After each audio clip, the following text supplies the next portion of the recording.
Eh bien, c'est le temps maintenant, après cette bonne chronique de Diane Lauzon, c'est le temps de regarder dans la parole de Dieu dans la Bible. Et c'est un message que j'aime beaucoup. Je vais rapprocher ma Bible et puis j'ai réservé une belle grosse Bible pour vous qui est juste à côté de moi, là. C'est une Bible que vous allez pouvoir lire dans quelques instants aussi. J'aimerais commencer avec des questions pour réfléchir, pour nous aider à réfléchir un petit peu. Qu'est-ce que ça veut dire d'avoir faim? Il y en a peut-être qui pensent tout de suite à leur hamburger préféré, là, ou leur hot dog. Mais vous allez un peu plus loin que ça, je sais. Qu'est-ce que c'est d'avoir soif? Bien, peut-être qu'il y en a un là, qui est pris avec l'alcoolisme et puis qui dit, ah, je sais trop bien ce que c'est d'avoir soif. Et puis, pauvre, malheureux, n'est-ce pas? Vous seriez le premier à l'avouer. Mais vous allez un peu plus loin que ça. Il y a quelque chose, il y a une autre signification.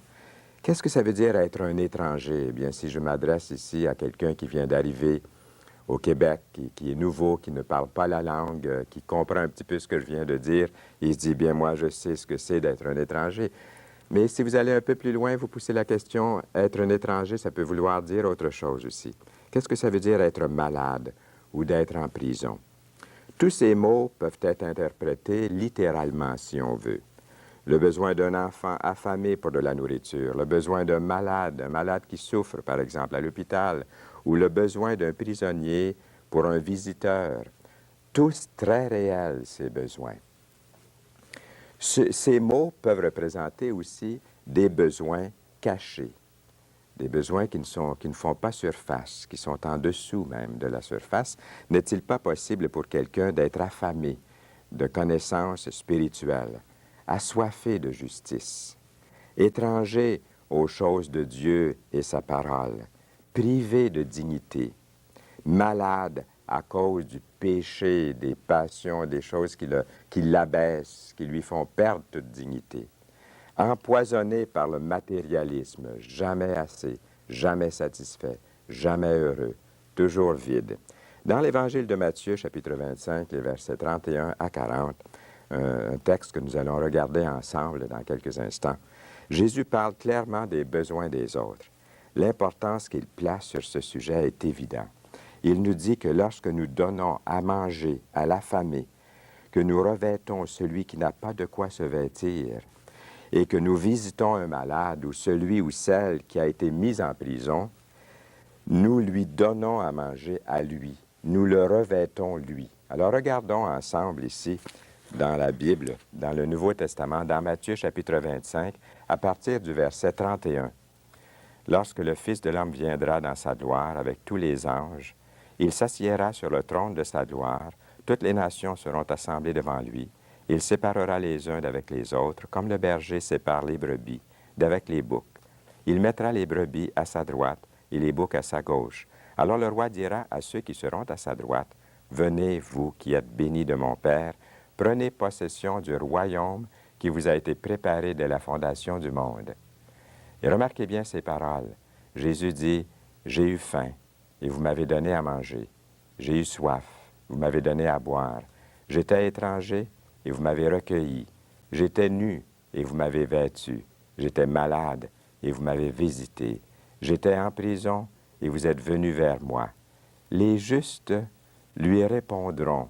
J'aimerais faire ici une petite pause parce que le Seigneur dit, « Les justes lui répondront. » Dans l'épître de Paul aux Romains, l'apôtre Paul dit, « Dans le temps présent, Dieu montre comment il rend les hommes justes à ses yeux, car il veut à la fois être juste et rendre juste tous ceux qui croient en Jésus. » Alors, je vous pose la question, je fais cette pause importante en lisant ce texte.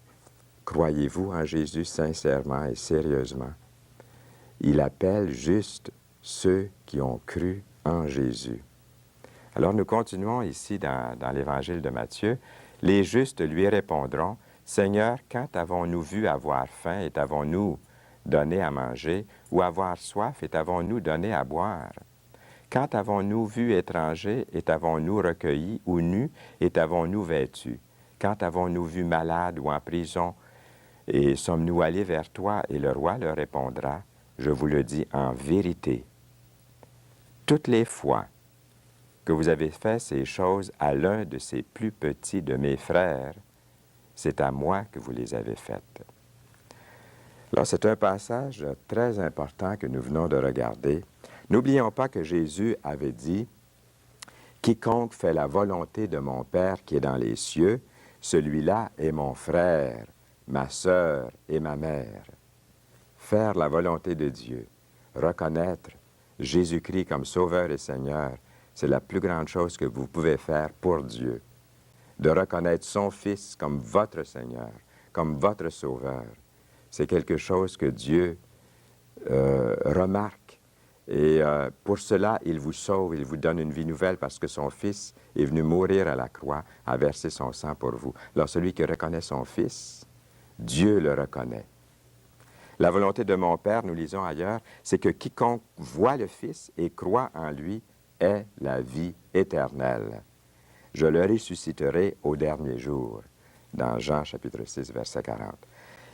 Les besoins des autres ne sont pas toujours facilement reconnus ou clairement définis. Souvent, nous sommes appelés à rencontrer des besoins émotifs ou spirituels qui exigent qu'on regarde en dessous de la surface. Être attentif aux besoins cachés des autres, que les besoins soient corporels, physiques ou émotionnels, cela exige de l'initiative, de la créativité, de la patience. Mais avec les yeux de la foi, nous serons capables de voir ces besoins dans la famille, souvent ceux qui sont les plus près de nous, chez les voisins, les amis, les associés de travail à l'école. Le Seigneur a dit, « J'ai eu faim ». Le Seigneur a dit, « J'ai eu faim ». Et dans l'Écriture, nous lisons, nous pouvons voir que, comme chrétiens, lorsque nous sondons les Saintes Écritures, que nous pouvons répondre à la faim spirituelle, nous aussi, comme le Seigneur l'a fait pour les autres, par toutes sortes de moyens qui ne sont pas toujours des paroles ou des sermons, comme prêter son temps ou une oreille à un ami dans le besoin. Et souvent, les questions spirituelles, vous allez le voir, ça arrive très fréquemment, ces questions spirituelles viennent à la surface. Le Seigneur a dit aussi, « J'ai eu soif ». Voici des façons d'étancher la soif. Par exemple, la Samaritaine, une femme qui s'est reconnue pécheresse, qui avait honte, qui s'est cachée, qui est allée puiser de l'eau à l'heure du midi. La Samaritaine avait soif pour de l'eau vive, soif de vérité, soif de vie éternelle. Et le Seigneur a rencontré son besoin. Il l'a renvoyée libre et pardonnée. Et elle a fait beaucoup de bien dans son village lorsqu'elle a communiqué à d'autres ce que le Seigneur avait fait pour elle. Faire reconnaître certaines valeurs morales et spirituelles. Le Seigneur a dit aussi, « J'étais étranger ». C'est-à-dire qu'on peut être étranger aux choses spirituelles, en ce qui nous concerne. Dans l'Écriture, nous lisons dans 1 Jean 2, 28, « Confus et éloigné de lui ». Nous lisons aussi, « Vous étiez jadis éloignés, vous avez été rapprochés par le sang de Christ ». C'est vraiment là que nous pouvons être rapprochés de Dieu. Dans Éphésiens 2, 13. Le Seigneur a dit, « J'étais nu ». Être nu peut vouloir dire avoir perdu le respect et la dignité de soi-même. Revêtir quelqu'un peut vouloir dire restaurer le respect, autant que fournir des biens matériels. Dans l'Écriture, nous lisons « Revêtez-vous de sac ». Il veut dire par ça, soyez repentants, changez de direction, tournez de bord. Revêtez-vous du Seigneur Jésus-Christ, nous lisons dans Romains 13. Revêtez-vous de toutes les armes de Dieu dans Éphésiens. Revêtez-vous de miséricorde, d'humilité, de bonté, de douceur. Revêtez-vous d'amour, nous lisons encore dans Colossiens. Le Seigneur a dit, j'étais malade. Vous êtes venus vers moi, dit Jésus, j'étais malade. Marthe et Marie dirent à Jésus, celui que tu aimes, c'est-à-dire Lazare, est malade, dans Jean chapitre 11, verset 3. Nous lisons aussi dans l'Écriture, la prière de la foi sauvera le malade. Le Seigneur peut encore guérir aujourd'hui, il a la même puissance, dans Jacques 5, verset 15. Et d'un ami qui souffre d'un problème de l'abus de substances quelconque, dire bonjour à quelqu'un, s'arrêter un instant pour causer, écouter un ami qui souffre de dépression, qui est inquiet. Le Seigneur a aussi dit, j'étais en prison. Les gens peuvent être mis en prison de plusieurs façons et aussi par plusieurs choses. Le matérialisme, l'avidité, la solitude, ils sont en prison. Job s'est écrié à un moment donné dans sa vie, « Seigneur, tire mon âme de sa prison ». Et dans le psaume 142, verset 7, nous trouvons ces mêmes paroles. De voir aussi aux besoins des autres, hors des chemins battus, et suivi d'une promesse de Jésus lui-même dans l'Évangile, c'est-à-dire le royaume de Dieu. La vraie signification est trouvée dans l'enseignement de Jésus concernant notre responsabilité envers les autres.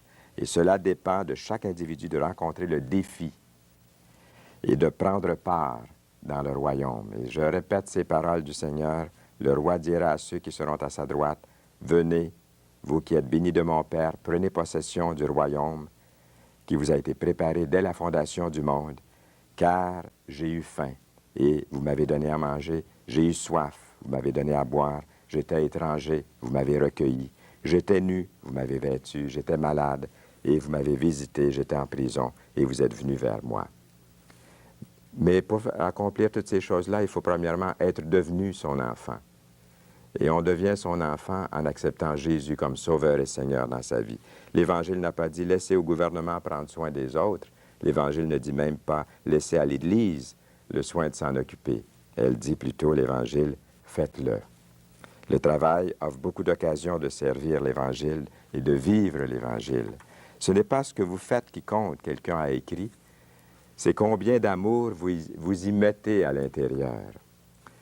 Et dans Matthieu 25, verset 40, Jésus a dit, « Toutes les fois que vous avez fait ces choses à l'un de ces plus petits de mes frères, c'est à moi que vous les avez faites. » Mais pour pouvoir se dévouer, de ne pas penser égoïstement toujours à ses droits, à ses privilèges, ça prend une transformation intérieure. Et je vous demande, l'avez-vous expérimenté, cette belle chose en vous, qui ferait de vous une femme nouvelle, un homme nouveau, un jeune, un enfant nouveau? Eh bien, que le Seigneur vous bénisse abondamment. Et appelez-nous, faites-nous savoir ce que vous pensez de ce message. S'il y a des choses qui que nous pourrions peut-être, avec lesquelles nous pourrions vous aider.